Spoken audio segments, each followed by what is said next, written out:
안녕하세요. 독서를 가르치는 서미선입니다. 오늘은 4강의 두 번째 시간. 지난 시간에 우리 육지의 배설물은 바다에 쌓인다 열심히 읽었습니다. 간단히 정리하는 시간입니다. 지난 시간에 읽은 내용 한 장으로 우리 정리했죠. 해양 오염의 심각성을 육지의 배설물이 바다에 쌓인다라는 제목으로 정리한 논설문이었습니다. 육지의 배설물이 바다에 쌓인다 왜? 그 이야기를 하기 위해서 일단 그 태평양 쓰레기섬이라고 하는 흥미로운 사례, 찰스 무어의 사례를 글 맨 앞에 배치해서 독자들의 흥미와 관심, 어머 이런 게 있었어? 그런데 이거는 먼 나라 얘기가 아니라 거기 한글 우리나라의 어떤 용기도 있다니까 전 지구적인 문제이면서 우리의 문제이기도 하다. 그렇다면 우리나라는 육지 쓰레기는 육지, 바다 쓰레기는 바다에 버리는 게 원칙이었는데 가축 분뇨와 음식물 쓰레기를 처리하다가 남은 것들을 몰래 그동안 바다 쓰레기장을 만들어서 투기해 왔다. 그런데 큰일 났다. 2013년 런던 의정서에서 이제는 해양 쓰레기 투기가 전면 금지되는데 약속을 지켜야 하는데 어떻게 할 것인가. 개인으로는 정부는 이렇게 경각심을 촉구하는 내용이었습니다. 우리 워크북에다 정리 한번 할까요? 갈래 논설문이었다고 말을 했는데요. 논설문이면서도 쓰레기 섬이 뭔지, 그 다음에 그동안 바다의 쓰레기장은 어디에 있었는지, 왜 이렇게 됐는지를 자세히 설명하는 부분이 꽤 많습니다. 설명하면서 맨 마지막 끝부분에 어떻게 해야 될 것이냐 설득하고 있습니다. 태평양 쓰레기섬에서부터 시작해서 해양오염의 심각성이 막대하다. 잘해야 되겠다. 경각심을 촉구하고 해양 쓰레기 배출을 줄이기 위한 노력도 필요하다. 경각심 우리 수업 시간에 찾아봤는데 그렇죠. 정신을 차리고 주의 깊게 살피어 경계해야 된다. 그런 마음을 경각심이라고 합니다. 촉구? 급하게 재촉해서 요구하는 거 필요하다. 이런 얘기죠. 그 다음 하나만 더 적어 놓죠.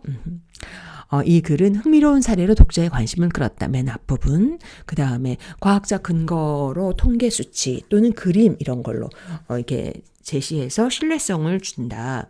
그 다음에 이런 것 때문에 이렇게 되었다. 이 문제 어떻게 할 것이냐. 인과 문제 해결 구조를 사용하고 있다. 별로 어려운 글 아니었습니다. 우리 워크북에 문제 해결을 위한 읽기 학습활동 스스로 한번 해봤습니다. 간단히 확인할까요? 내용 정리입니다. 이 글에 등장한 쓰레기섬은 무엇인지, 쓰레기섬이란 그렇죠. 어디? 북태평양 환류대 주변에 맴도는 해류에 의해서 형성된 거대한 GPGP, 그렇죠. 플라스틱 쓰레기 더미를 말한다. 글쓴이가 서론에 쓰레기섬 이야기를 꺼낸 이유 앞에서도 얘기했죠. 그렇죠. 이거 큰일 났다. 이게 뭐야? 독자의 관심과 흥미를 유발하고 효과적으로 자신의 논지, 해양 쓰레기, 해양 오염, 심각하다. 논지를 전달하기 위해서입니다. 그리고 해양 쓰레기 문제에 대해서 정부의 해결책, 교과서에 있는 부분, 워크북에 있는 부분 정리해 볼까요? 1993년 동서해 연안에서 멀리 떨어진 바다 3개 구역을 바다의 쓰레기장으로 선정해 운영하고 있었습니다. 그리고 2006년 너무 심하다고 하니까 조치로서 새 구역이 일부에 휴식연제를 설정해서 쓰레기 해양 배출을 금지했지만 한계가 있었다. 카드뮴 기준치 이상으로 검출됐다. 봤습니다.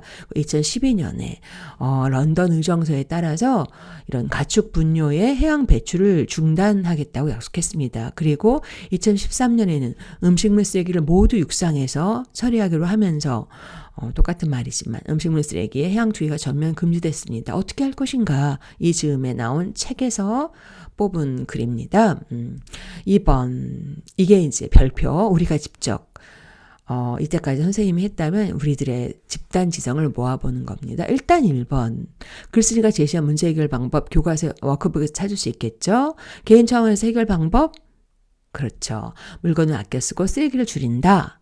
국가 차원에서 해결 방법 그렇죠. 환경 정화를 위한 새로운 기술을 개발하고 아낌없이 투자해야 한다. 끝부분에 나왔습니다. 2번 글쓰기가 제시한 문제 해결 방법이 적절한가? 고작 한 문장?